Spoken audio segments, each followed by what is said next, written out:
Boa noite. Opa, here you go. Vamos começar animado. Hoje nós vamos falar sobre o tema família. E só que eu vou gostaria de introduzir esse tema trazendo um pouco de filosofia, um pouco da história da filosofia grega, desses grandes nomes que nós tivemos, né? Que foi Sócrates, Platão e Aristóteles. Eu gostaria de dizer o seguinte, que Sócrates, ele não foi o primeiro filósofo do mundo. E quando nós estamos falando de Sócrates, eu gostaria de trazer vocês para um tempo que nós estamos falando há 470, 399 anos antes de Cristo. Só para a gente entrar num contexto de como era a civilização daquela época. Sócrates veio antes de Jesus Cristo. E já existia filosofia, mas a filosofia que existia naquela época era uma filosofia de entender de onde é que a gente vê, de onde que as coisas eram feitas. Porque até então a história era, olha, tudo veio do nada e tudo vai para o nada, mas os filósofos antes de Sócrates não aceitavam isso. E eles perguntavam assim, como assim não existe nada? Tudo vai para o nada, né? Não, eles queriam entender, eles observavam que na verdade existia uma transformação, que o quente ficava frio, que a criança virava adulto, que o adulto virava ancião. Então eles começavam a dizer assim, não, peraí, existe uma transformação. Então, na natureza, nada se cria, tudo se transforma, né? Quem nunca ouviu falar nisso, né? Estão baseadas nesse tipo de filosofia. E quando Sócrates nasceu, foi nas primeiras civilizações de Atenas, foi quando as pessoas estavam praticamente já aprendendo a viver em sociedade. As pessoas já saíam do campo, já tinham saído do campo e estavam montando as primeiras sociedades. E Sócrates veio combater a ideia dos filósofos, dos sofistas, que eles diziam o seguinte, que o belo, que o homem de sucesso era aquele que tinha o dom da oratória. Então, aquele que mais sabia falar, que mais sabia expressar as suas ideias, eram os mais considerados homens felizes de sucesso. E Sócrates tinha uma bronca danada dessa ideia. Ele dizia assim, não, isso é um abuso da verdade. Como é que eles estão usando a sua própria verdade, né, para buscar vantagens, para tirar vantagens disso? E Sócrates fazia uma coisa muito interessante, ele deixava o pessoal de Atenas doido, porque ele ia na cidade e ia distribuindo perguntas. E as perguntas deles eram assim, o que é belo? Porque até então, belo para eles era aquele que tinha o dom da palavra. Há uma década atrás, um tempo atrás, belo é aquele que era atleta, aquele que era guerreiro. E Sócrates dizia, o que é belo? Imagina, você naquela época recebeu uma pergunta dessa, o que é belo? Aí daqui a pouco ele perguntava assim, você fala tanto em justiça, o que é a justiça? E a mais importante pergunta que Sócrates fazia, por que você pensa o que você pensa? Olha que interessante, se eu perguntasse para vocês isso hoje. Por que você pensa o que você pensa? Por que você tem uma opinião sobre a vida hoje? Vem de onde? Vem da opinião dos outros? Vem do que você aprendeu na universidade? De onde que vem? Essa era a filosofia desses homens. Essa foi a missão que eles tiveram, de ensinar o homem a pensar. Segundo Sócrates, você iria descobrir a verdade fazendo uma reflexão interior relacionada aos fatos que aconteciam ao seu exterior.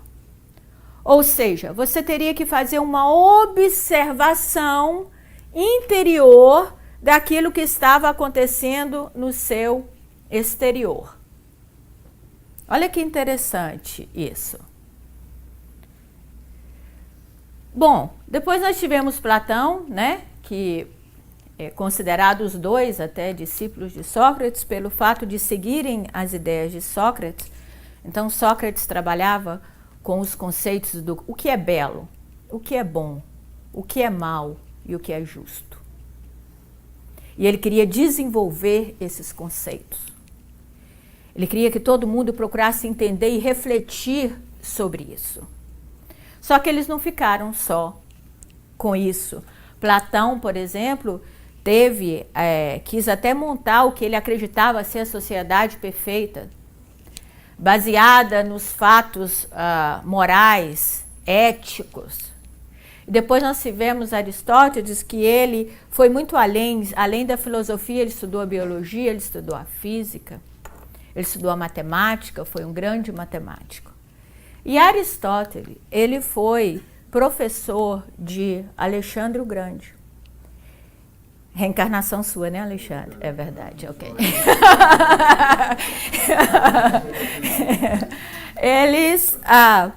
Ele estudou com Aristóteles dos 13 aos 16 anos. E Alexandre o Grande foi o grande conquistador do mundo antigo. E ele, então, ia conquistando o mundo e, junto com as conquistas, ele trazia também a cultura grega, a cultura filosófica, o modo de pensar grego, que é um modo de perguntas, é um modo inquieto de si. Eu quero entender, eu quero procurar, eu quero perguntar, eu quero entender conceitos morais. E ele levava isso para todas as terras que ele, Alexandre o Grande, conquistava, ele trazia essas ideias. Só que Alexandre o Grande morreu com 32 anos. E com ele morreu, então, a ideia dos filósofos da época. Por quê? Porque quando Alexandre ia conquistando o mundo, como ele trazia as ideias filosóficas e a cultura grega, ele fazia com que os povos, a partir do momento que ele ia conquistando os povos, que os povos começassem a ser mais amigos um do outro, favorecendo uns aos outros, né? Isso era uma coisa muito interessante. Com a morte dele, aconteceu uma bagunça. As pessoas que já estavam amigas começaram a brigar, mas ele chegou a conquistar até, só para a gente entender um pouco de história, até o que hoje nós chamamos de Paquistão. E ele foi levando as ideias desses filósofos junto com as conquistas que ele ia fazendo. Depois que ele morreu, que virou tudo uma bagunça, quem ascendeu? O Império Romano. E o Império Romano, então, ele reinou por muitos anos, muitos anos. 2 séculos depois da queda do Império Romano, nós tivemos, então, o domínio da Igreja. O domínio da Igreja. O que aconteceu nessa época? E essas ideias aqui, com o domínio da Igreja, que dominou praticamente toda a Europa Ocidental, não se falava mais em filosofia. O que era ensinado era o que a Igreja queria que fosse ensinado. E quem tem alguma ideia aqui de quantos anos de domínio nós, como humanidade, sofremos por isso? Quem tem ideia? Foram quantos anos de domínio da Igreja? Mais de 1000 anos, exatamente. De domínio da Igreja sobre toda a Europa. Nessa época, essas ideias aqui ficaram quase que esquecidas. No nosso mundo ocidental. 1000 anos de domínio. Aí era só... E quem foi que nesses 1000 anos abriram as primeiras universidades? A Igreja. E o que era ensinado nas universidades? O que a Igreja queria que fosse ensinado. Só que isso tudo estava acontecendo no mundo, no nosso mundo, no mundo ocidental. No mundo oriental, tá? Ainda prevaleceu essa ideia porque havia filósofos e pessoas e pensadores, principalmente do mundo muçulmano, olha que interessante, pensamentos muçulmanos que mantiveram isso aqui vivo para nós hoje. Foram eles que mantiveram isso vivo. E foi necessária a expansão da cultura muçulmana, tá? Para que essas ideias voltassem à Europa. E foi exatamente essas ideias, aqui a necessidade de pensar por si próprio, que nasce então no século XVII, mais ou menos, a nossa independência da igreja, aonde houve então uma revolta às ideias da igreja. E essa revolta das ideias da igreja, infelizmente, foi materialismo. Então foi dito ao povo, não existe Deus. O que existe é a matéria, o que existe somos nós. Porque imagine que nós como seres humanos, nós temos essa mania. A gente sai de um extremo para ir para o outro. Então, como nós vivemos 1000 anos de domínio da igreja, qual é o extremo disso? É não acreditar em Deus. Então, nós hoje estamos vivendo a era do quê? Do materialismo.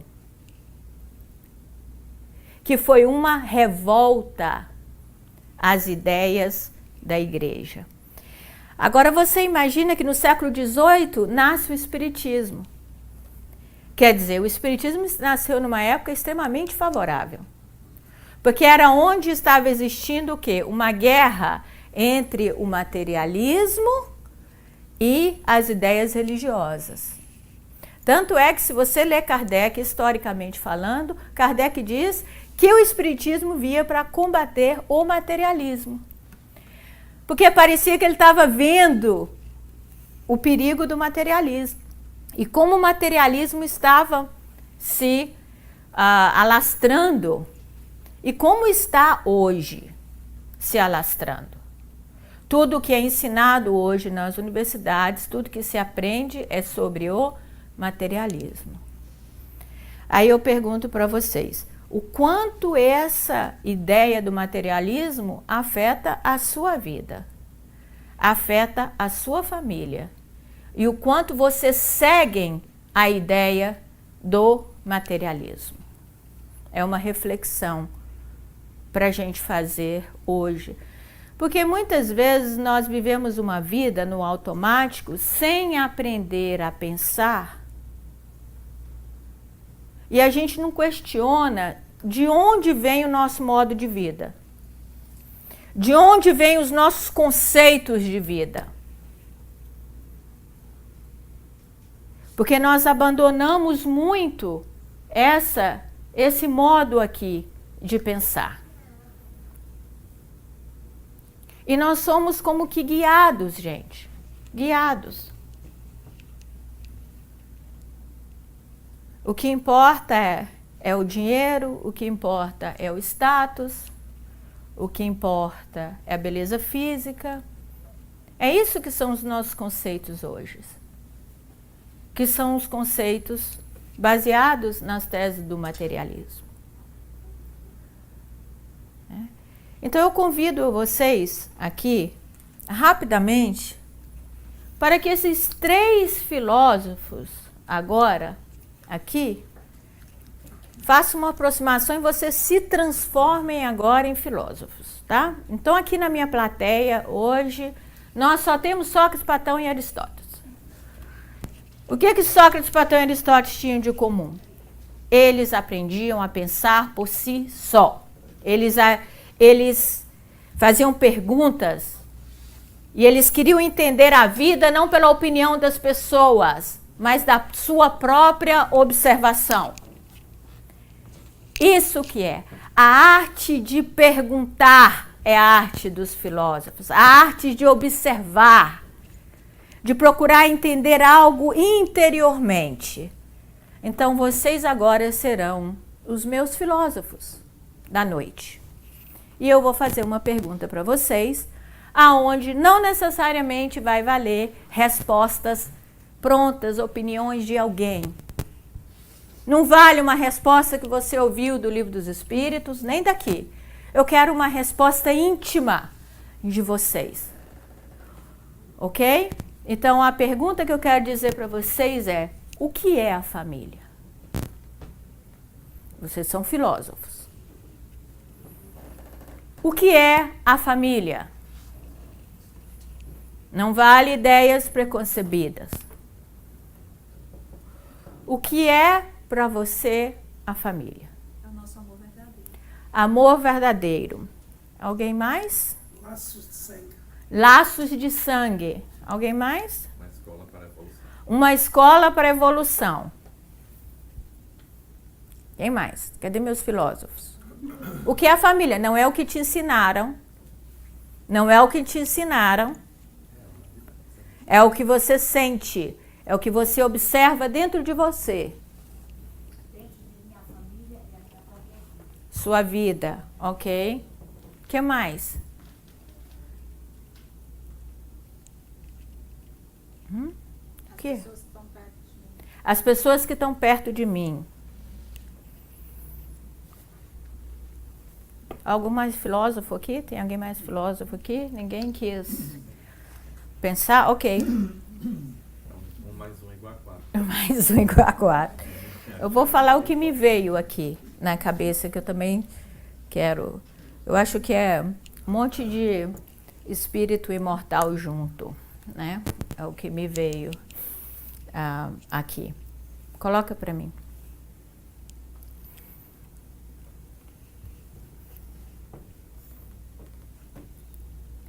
O vídeo está batendo. Ok, tá bonzinho. Ok.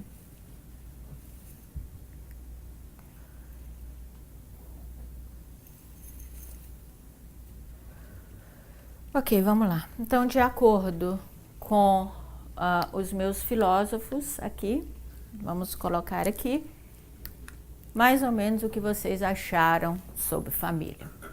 Então, família para vocês é amor verdadeiro, laço de sangue, sua vida, uma escola, as pessoas que estão perto de mim, e essa aqui eu coloquei espíritos imortais juntos, né?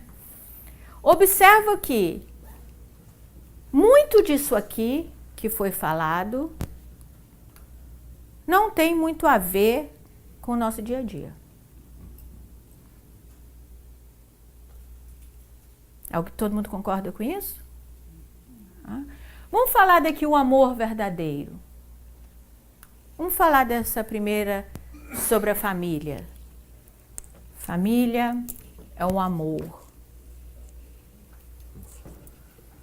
Mas muitas vezes nós não vivemos em amor na família.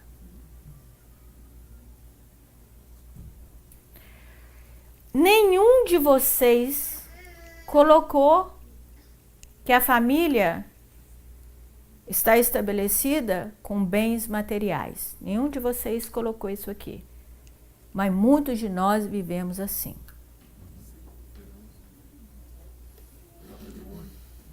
O que está acontecendo?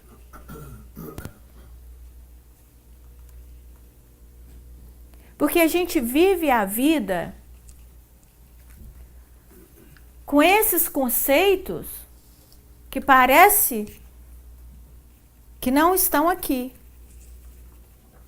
Porque se a gente fosse falar de conceitos aqui, a família é ter um pai bem-sucedido, família é ter filhos bem-sucedidos, família é ter filhos inteligentes. É assim, infelizmente. É, exatamente. Ter certeza que seu filho faz aquilo que você quer. Seja um cidadão das coisas do jeito que você quer, que você visualiza.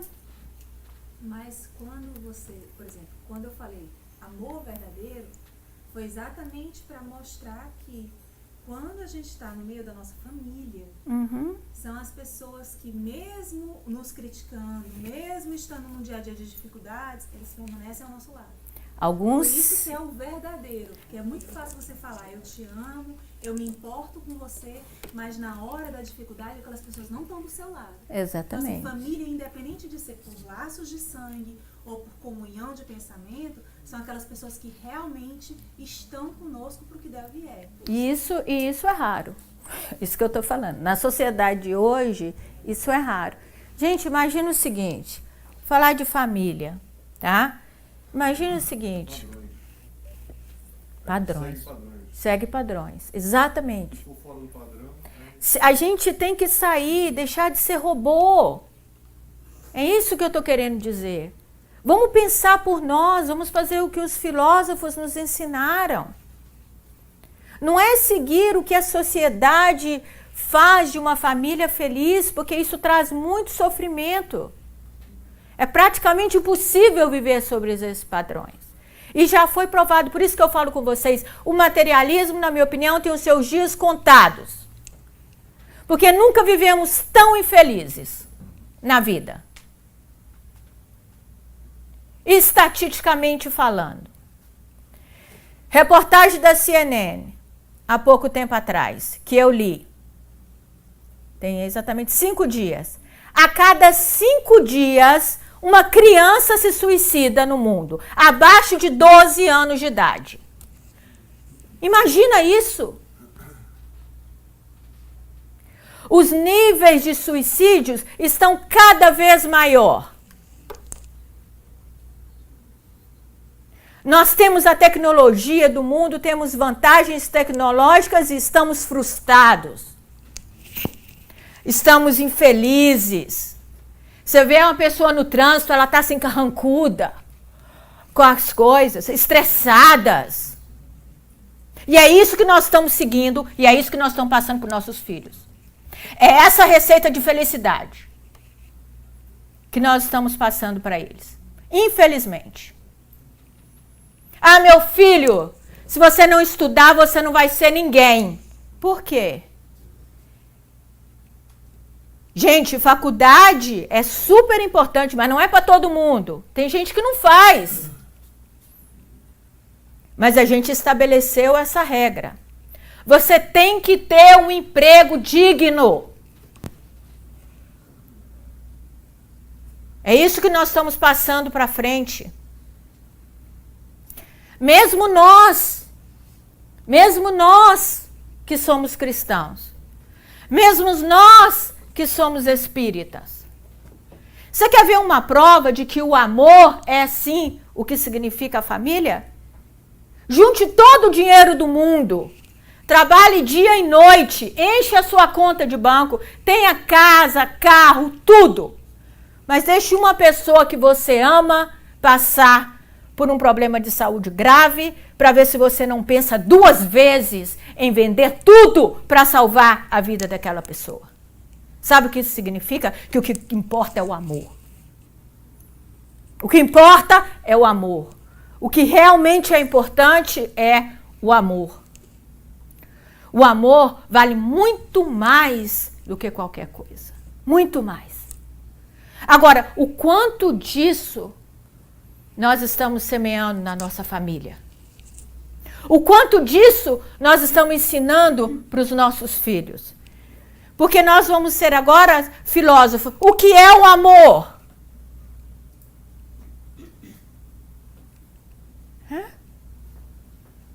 O amor não é só dizer eu te amo. O amor está envolvido com o quê? Com ações. É uma movimentação dentro do ser humano, que começa pela família, e aí vai para os vizinhos, para a comunidade, supostamente então para a humanidade. Isso é que é o amor. O amor vale muito. O amor é o que importa. Você quer ver um outro exemplo? Quando alguém que você ama passa por um problema, por um problema de vida, de questão de vida e morte. Se o seu filho passa por isso, quem é pai ou quem é mãe aqui, o pai ou a mãe não pensa 2 vezes em dar a vida pelo filho. Se ele pudesse escolher, se o filho estiver morrendo, um pai ou a mãe fala, me leva eu no lugar dele. Eu vou no lugar dele. Verdade ou mentira? Verdade. Isso significa que o amor vale mais do que a vida.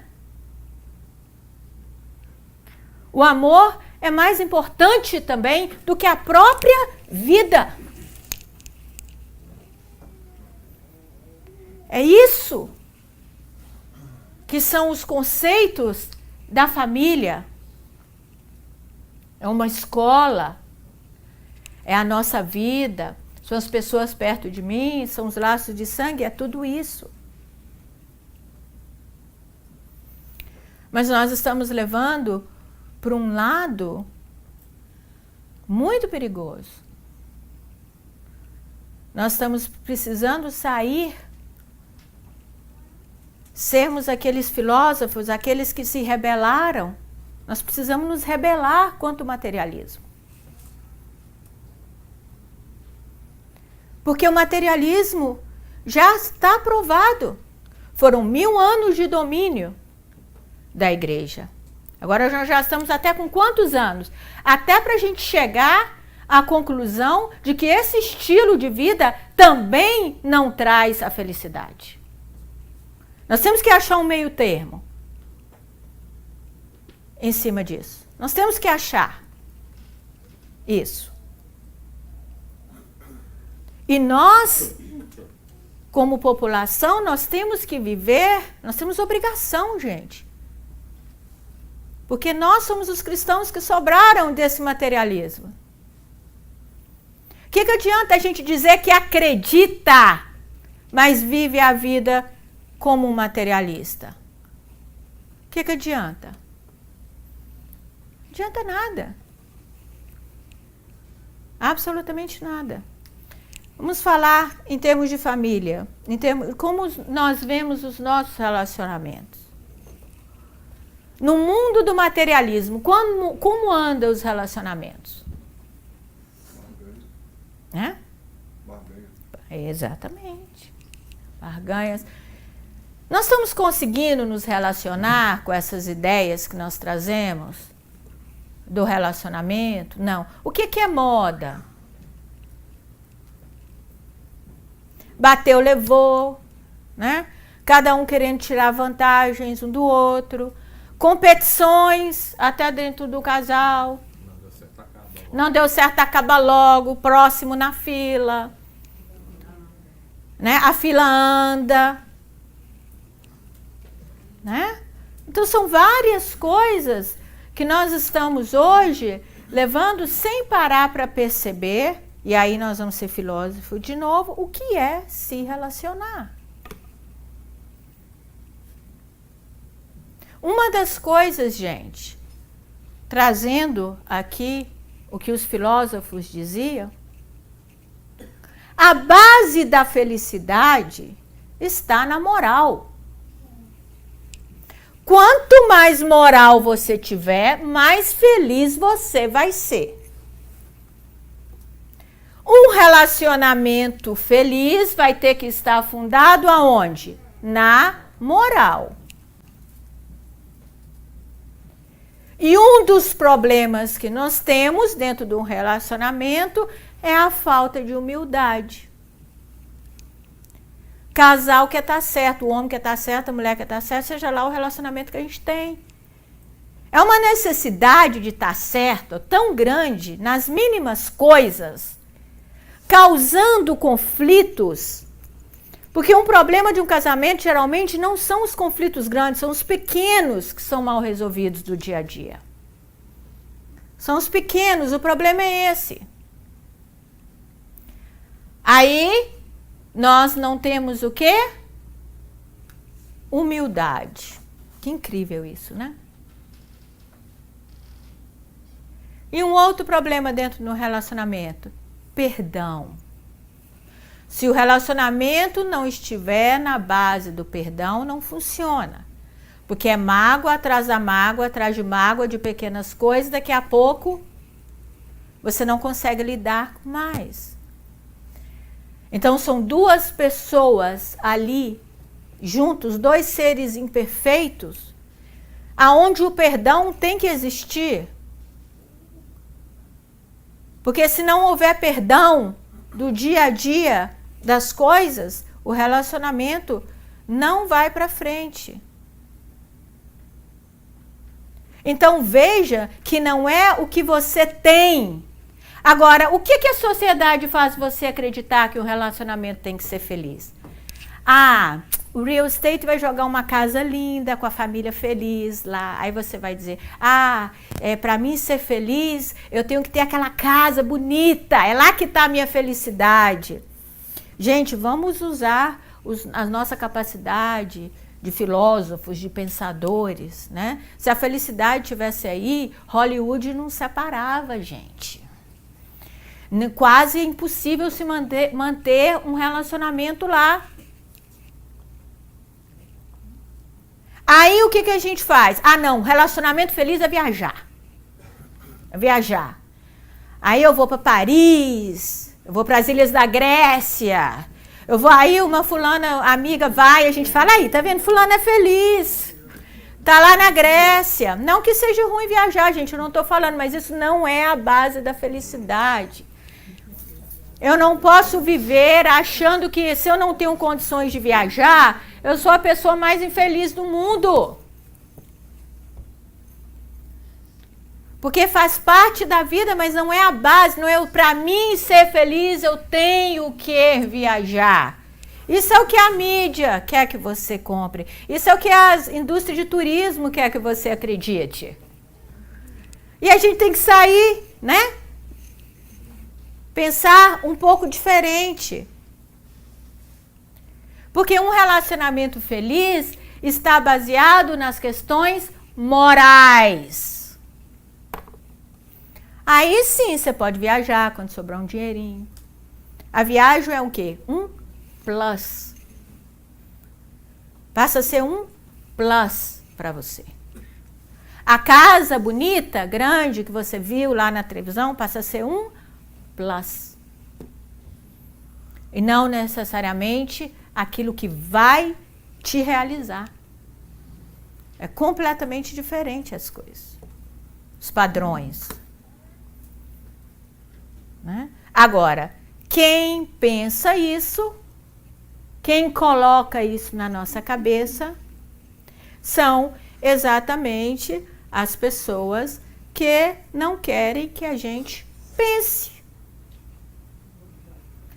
Que interesse tem as indústrias farmacêuticas de que você aprenda a pensar? Nenhuma. Hoje você vai para a escola, é assim, pronto e acabou. Você vai para a universidade, é assim, pronto e acabou. Não cultiva-se mais. Por quê? É muito mais fácil de dominar mentes. Até o médico. Você vai no médico hoje em dia, meu marido é engraçado, porque todo médico que vai, qualquer coisa que acontece com ele, ele tem que fazer a pergunta que o médico mais odeia. Mas por que isso acontece? São várias razões. Não tem uma razão específica.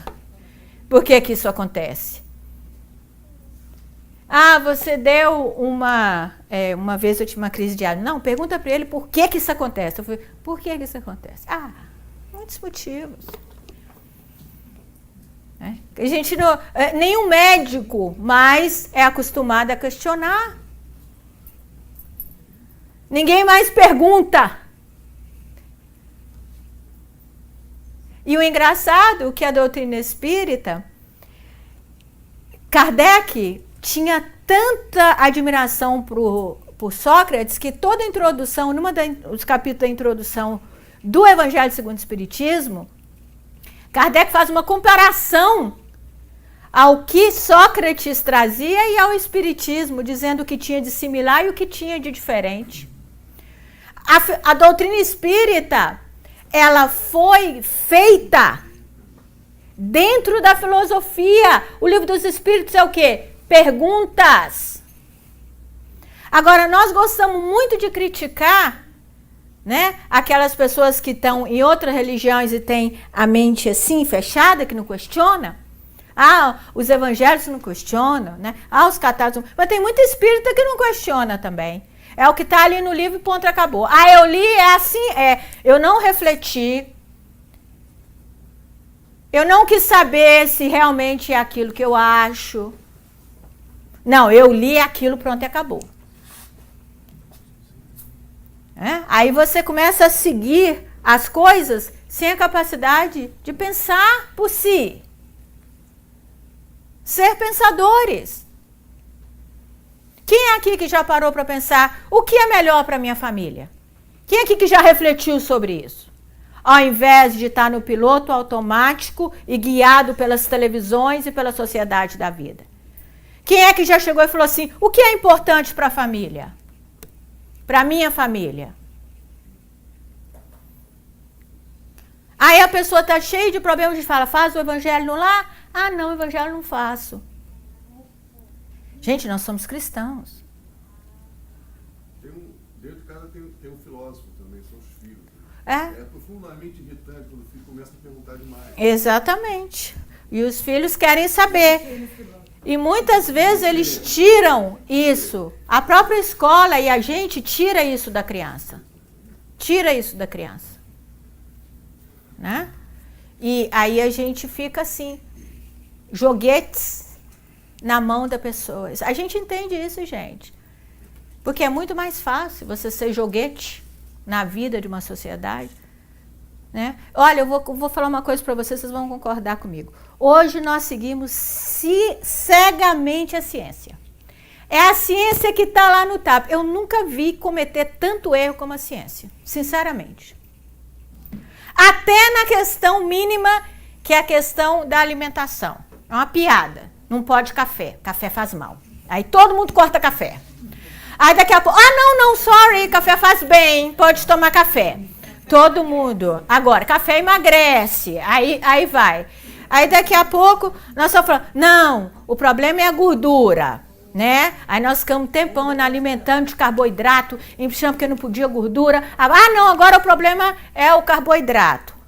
Ninguém pode comer agora o carboidrato. Ah, tem que comer de 3 em 3 horas. Todo mundo passou a comer de 3 em 3 horas. Hoje nós estamos falando, o que é bom é o jejum. O intermitente é o melhor. Quer dizer, e a gente vai seguindo, mesmo sabendo que há margem de erros. Né? Aí eu acho engraçado, você sabe por quê? Ai de um médium se ele errar. A ciência pode errar o quanto for. Não tem problema. Mas se o médium comete um erro, é charlatão. É assim. Nós tivemos um furacão que veio para a Flórida que disse que ia bater aqui, não bateu. Eles não conseguem nem saber se o furacão vai bater com certeza ou não na sua casa. Mas eles são os deuses. A ciência é o Deus. Domina a mente de todo mundo. Estava aí receitando o ansiolítico para todo mundo. O ansiolítico era o remédio da época. Todo mundo tomando ansiolítico. Para agora descobrir que ansiolítico é pior do que heroína. Opa, ups, eles fazem, ups, sorry a vocês que seguiram. Eu quero que todo mundo, colesterol alto é o problema, dá ataque do coração. Todo mundo entra na medicação do colesterol. Ups, colesterol é bom.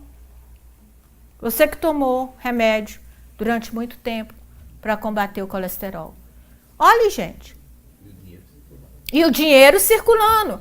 Quer dizer, qual o maior problema da ciência hoje? Enquanto a ciência for motivada pelo dinheiro, nós somos puppets deles. E os médicos também. Porque a cultura grega saiu de perto da gente. A gente não questiona mais as coisas. A gente não quer saber mais. A gente quer tudo de prato. Assim, toma aqui pra você. Essa aqui, ó. Você tem que fazer assim pra você ser feliz. Ninguém mais quer buscar, quer refletir, quer pensar por você mesmo. E os filhos? A educação, a pedagogia é uma piada também. Como encara a criança? Como que você deve criar seu filho? Tem que ser assim, assim, assim. Aí depois a ciência fala, ups, estava errado. Você criou aí pessoas que não consegue lidar com a frustração. É isso que nós estamos vendo hoje.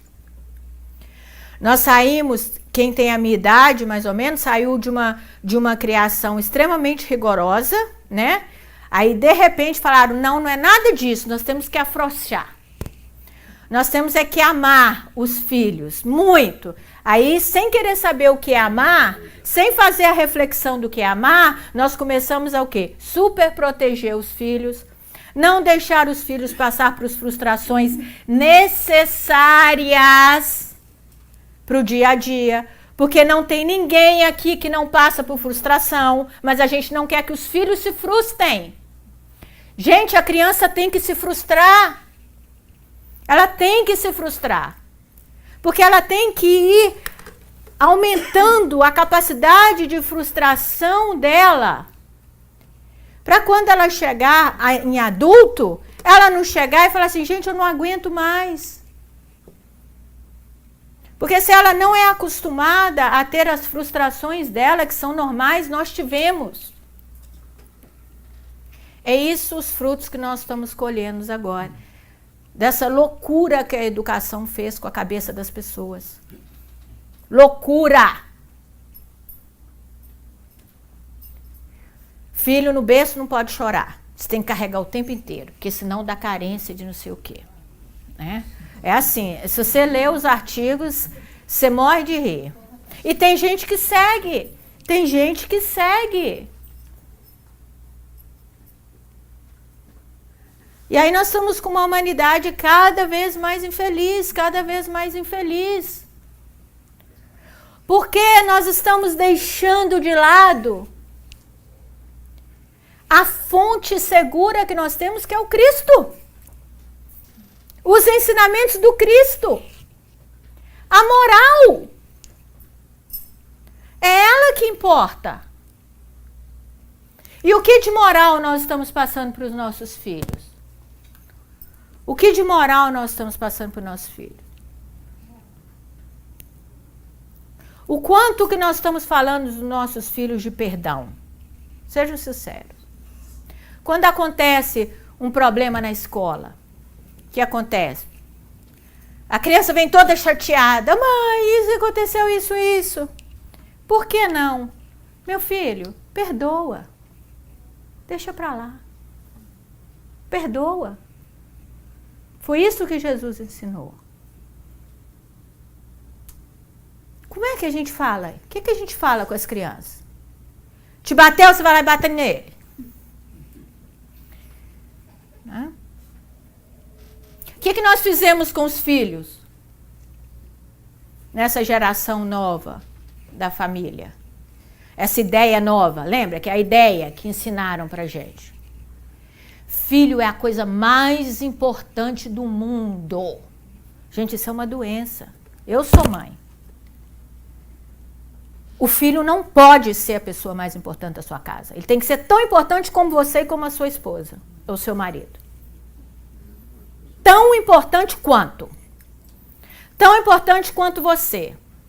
Porque o que acontece quando você pega o seu filho e coloca ele como a pessoa mais importante do mundo? Ele vai crescer achando que ele é a pessoa mais importante do mundo. Isso vai trazer o que para ele?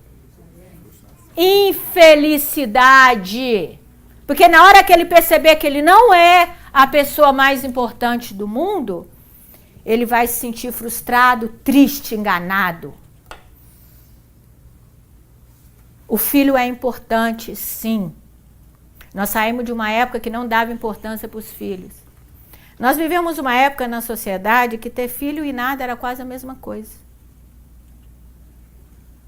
Agora nós viemos para um outro oposto, onde o filho é o Deus da casa.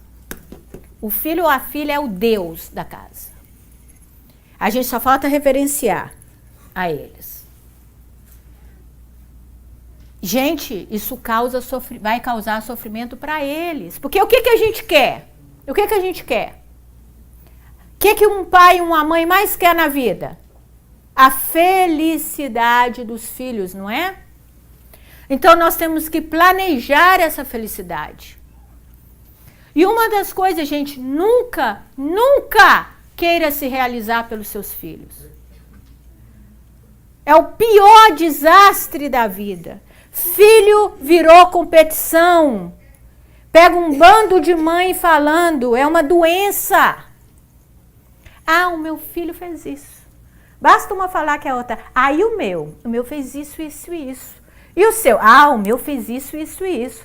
Ah, o meu fez isso, isso aqui. Se você tem uma filha assim ou um filho, benzo a Deus para vocês. Porque se você não tem, você vai se sentir frustrado. Infeliz. Ah, eu não sou feliz porque meu filho me dá, minha filha, meus filhos me dão o problema, que é normal. Mas por quê? Essa ideia louca do materialismo colocou o filho como troféu. A filha e o filho é troféu. Você é uma boa mamãe baseada de como seu filho é, se ele vai para uma faculdade, se ele for para Harvard, então, uhul, né? O problema é que se ele não for, e a grande maioria não vai. Não vai, gente. A grande maioria são crianças average, estão na escola, estão aprendendo, são espíritos imortais, cheios de problema. O quanto de importância nós estamos dando à educação moral do nosso filho? Porque a felicidade está aí. Quanto menos egoísta ele for, mais feliz ele será. Quanto mais paciente ele for, mais feliz ele será. Quanto mais altruísta ele for, mais feliz ele será. Estou mentindo? Não. Quanto menos orgulhoso ele for, mais feliz ele será. Então, por que nós estamos ensinando exatamente o contrário?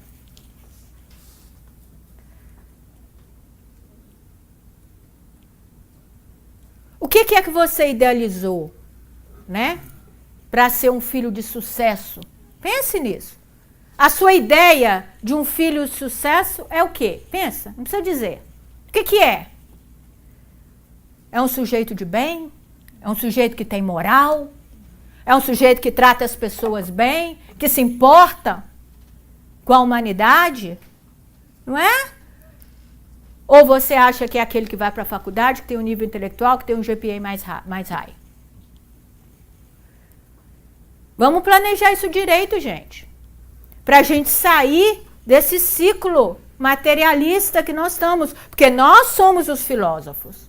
Nós somos quem precisa se rebelar contra esse sistema. E mostrar para o mundo que existe uma outra forma de viver. Uma outra forma mais feliz de se viver. Tá? E com isso, eu trouxe um estudo aqui, que isso aqui é da igreja, tá? Que é questões da igreja, que esse é nesse site aí, Attendance in America, que eles queriam saber qual a porcentagem dos americanos que vão à igreja. As pesquisas comuns dizem que é 40%, mas quando as próprias pessoas das igrejas foram fazer a pesquisa, eles viram que é menos de 20% dos americanos vão à igreja toda semana. Por que isso? Por que isso? Porque quando eles perguntam para a pessoa, você vai na igreja? Nas pesquisas, a pessoa que vai de vez em quando, ela fala, eu vou, né? Aí o que ele fez? O que esses pastores fizeram? A pesquisa dele, a pergunta era a seguinte, nos últimos 7 dias, você foi à igreja? Porque o que eles querem saber é as pessoas que vão todas as semanas. Faça sol, faça chuva, faça o que quiser, a pessoa está aqui. Tá? E existem os benefícios das pessoas que realmente praticam, que vão à igreja, mas para ter isso aqui, esses benefícios, são pessoas que vão toda semana. Não são pessoas que vão quando der, quando não tiver uma festa, quando não houver coisa melhor para fazer, né? Então, geralmente assim, os sociólogos, né, viram que os adolescentes que participam das igrejas eles são mais positivos a respeito da vida, né? Eles têm mais positivismo a respeito da vida. E outra coisa, para quem gosta de GPA alto, né? Os researchers achavam que eles acharam que as pessoas que frequentam, as crianças e adolescentes que frequentam a igreja, geralmente têm um GPA mais alto, tá? Não que isso era importante. E geralmente vão para o college. Não que isso seja importante para nós, mas é um dado científico, né? Estudantes da 7ª série às 12 série que foram para a igreja semanalmente, né? Quando dá, não, semanalmente. Também tem, eles não deixam as escolas. O dropout rate de crianças que vão para, são muito pequenos, tá? E eles se sentem mais parte da escola. E isso aqui que é interessante, isso aqui é uma reportagem que saiu no New York Times, que os jovens, né, que mantêm um envolvimento positivo em instituições como a escola ou igreja, né, são menos prováveis de se tornarem, nunca usam, mas abusam das drogas, tá? Há menos probabilidade de você abusar das drogas, né? Ou ser, por exemplo, viciado em cocaína ou heroína ou alguma coisa desse jeito. Isso são apenas probabilidades, tá, gente? Bom, isso tem a ver com evangelização. Isso tem a ver com o seguinte: se nós sabemos que de tudo isso, nós temos que estar conscientes da importância da evangelização na vida dos filhos. Porque na evangelização, nós estamos falando sobre o quê? Sobre amor, sobre amizade, sobre os ensinamentos do Cristo. É isso que nós estamos ensinando ali na evangelização. Mas as crianças não querem vir, não querem mesmo. Eu tive 2 na minha casa que, quando é pequenininho, quer vir. Chega uma certa idade, eles não querem vir. E adivinha qual é a desculpa número 1 que eles ensinam, que eles dizem para o pai e o pai acredita? Quem sabe? Qual é a desculpa número 1? Não, aqui. Quando eles não querem vir aqui. Qual é a desculpa número 1 que eles dão? Que eu já ouvi mais de 1000 vezes, que fala com o pai. Não, eles falam assim com o pai: eu não aprendo nada lá. É a número 1. Todos eles usam isso. Não estou aprendendo nada lá. Até na mocidade. Os mais moços são os pensam, não estou aprendendo nada lá. Por quê?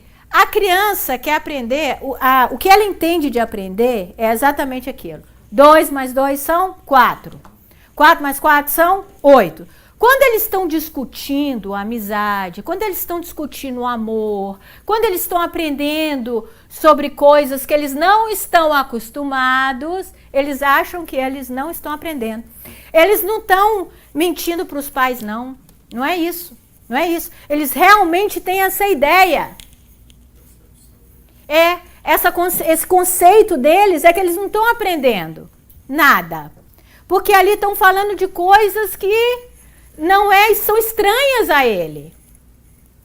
Aí você pode perguntar para eles, chegam e façam o teste. Sai daqui e pergunta: meu filho, o que você aprendeu na aula hoje? Stuff, né? Stuff. Vai saber o que é isso. Ou então, não aprendi nada. Não teve nada para mim aprender hoje, né? Boring, né? E lá e o quê? Porque o que é exigido da criança nesses momentos, né? Quando a gente está ali. É exigido dela falar de coisas, né? Eu vou dizer para vocês o seguinte.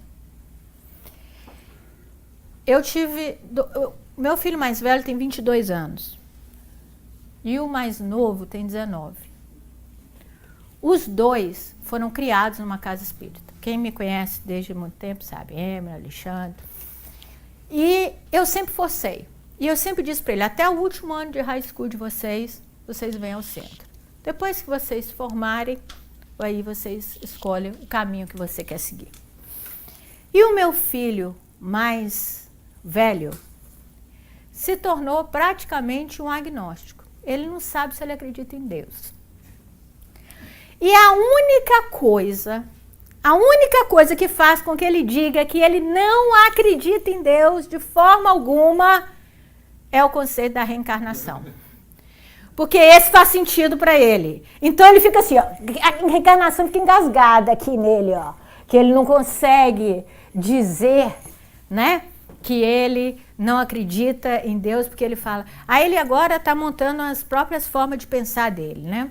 A teoria do universo paralelo, mãe, eu acho que isso tem a ver com a reencarnação. Então, a reencarnação é algo para ele que faz tanto sentido, mas tanto sentido, que ele não consegue abandonar a ideia de Deus por causa da reencarnação. E eu fiz uma pergunta, estava assistindo até uma palestra do Rossandro, eu fiz uma pergunta para ele. Eu disse assim, meu filho, e olha que ele é contra, é quase agnóstico, eu perguntei assim para ele, meu filho, você achou errado que a mamãe e o papai te forçou a ir ao centro durante esses anos todos? Aí ele pensou, falou assim, não, mãe, eu acho que me ajudou muito a ser a pessoa que eu sou hoje. E eu fiquei até aliviada com a resposta, né? Porque eu estava achando que ele ia falar assim. Eu estava achando que eu já estava esperando a resposta que ele fosse dizer, não, aquilo é bobagem. E ele acrescentou, olha que interessante, ele disse assim, eu até faria a mesma coisa pelos meus filhos. E eu realmente fiquei surpresa com a resposta dele, mas eu tenho uma coisa para dizer para vocês, nos 2 filhos que eu tenho. Não são homens de sucesso, mas são 2 homens de bens. Isso aí eu posso dizer para vocês. Não é? São pessoas que se importam com os outros. São pessoas que, se vê alguém caído, ajuda. São pessoas que detestam, chamam a atenção minha e do Luigi. Você precisa ver. Se nós estamos assim, e às vezes fala assim, nossa, costume, né, nosso de julgar as pessoas. Nossa, olha aquela pessoa ali, como é que ela está. Mãe, você está julgando. Né? Os 2. Pai, você está julgando. Né? Isso tudo eu devo à ajuda que a evangelização, a influência que a evangelização espírita fez na vida dos meus filhos. E eu posso dizer isso para vocês. Agora, vocês imaginem se o meu filho mais velho não tivesse vindo aqui. Ele seria o maior de todos os materialistas lá fora. Porque mesmo com uma base espírita, mesmo sendo criado, rezando toda noite, fazendo, ele depois opta por questionar e achar que nada daquilo é verdadeiro. E ele hoje, o que ele aceita, ele fala que o que ele aceita hoje é por causa da doutrina espírita, por causa da vida. E não vinha quando podia, era todos os domingos a gente estava com essas crianças aqui. Aqui não, em outro centro que a gente abriu. Então, você vai ter criança que vai amar, como a Gabriela da Luana, que falou comigo, falou com o Luigi, que ela vai ser a presidente daqui. Ela vai trabalhar para ser a presidente daqui. Né? Não, sério, ela me disse isso, foi. Mas a grande maioria das outras vão vir porque é o seu trabalho de pai fazer com que elas venham. É o seu trabalho de mãe fazer com que elas venham. Porque elas estão aqui porque elas precisam de algo, tá? E eu vou dizer aqui para vocês que eu trouxe uma pesquisa que eles fizeram com crianças. Chegaram à conclusão que as crianças religiosas são menos moralistas, não tem muita moral. Olha que interessante. Por quê? Porque muitas vezes o pai acha que trazendo a criança para o centro e trazendo a criança para rezar é suficiente. Não é. Não é porque eu rezo que eu posso fazer coisas ruins para os meus amiguinhos. Não é porque eu rezo que eu não tenho que perdoar. Não é porque eu rezo que eu não posso ser agressivo, que eu tenho que ser egoísta. E eu sempre prezei muito a educação moral dos meus filhos. Eu sempre olhei demais o lado moral dos meus filhos. Porque eu acredito que a felicidade está na moral. E ela, para mim, faz sentido isso. E que todas as sombras que nós temos nos deixam extremamente felizes. Todas as sombras dos nossos filhos vão fazer com que eles sejam extremamente infelizes. Tá? Então, não adianta. They don't even see that what they do, né? It's not comparable what they've been learning in church. E isso aqui é a gente que tem que make sure disso. Que o que eles estão aprendendo na igreja, no centro, é compatível com como eles vivem a vida. Isso aí somos nós que temos que fazer, tá, gente? Pais, né? E só pra gente encerrar, né, as questões da família e da presença no centro, as pessoas religiosas, isso é cientificamente falando, elas têm o sistema imunológico, são mais bem preparados, geralmente não tem pressão alta, né? E eles podem, se você for uma pessoa religiosa, você adiciona na sua vida 2 ou 3 anos de vida a mais, né? Esse é um dos benefícios de nós participarmos, sermos essa religiosidade, de participar em uma comunidade. Então, a mensagem da noite da família é que a gente faça um plano para a nossa família. Um plano fora desses padrões loucos que estão nos ensinando aqui. E a gente consiga, então, viver uma vida um pouco mais feliz e com um pouco mais de harmonia. Obrigada pela atenção de vocês.